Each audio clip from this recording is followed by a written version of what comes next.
हूँ।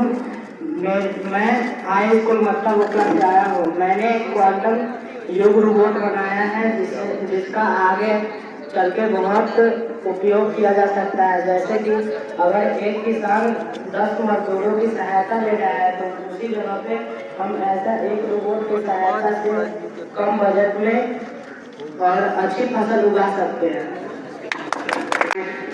कक्षा 9वीं का छात्र हूँ और मैं हाई स्कूल मतलब ओखला स्कूल से आया हूँ और मैंने एक प्रोजेक्ट बनाया है जिसका नाम है ऑटोमेटिक स्ट्रीट लाइट प्रोजेक्ट। हम लोग देखते हैं कि सुबह के समय में अगर लाइट चालू है स्ट्रीट लाइट तो हमेशा चालू ही रहता है और रात के समय में बंद है तो बंद रहता है। इसके कारण एक्सीडेंट और दुर्घटनाग्रस्त बहुत होता है।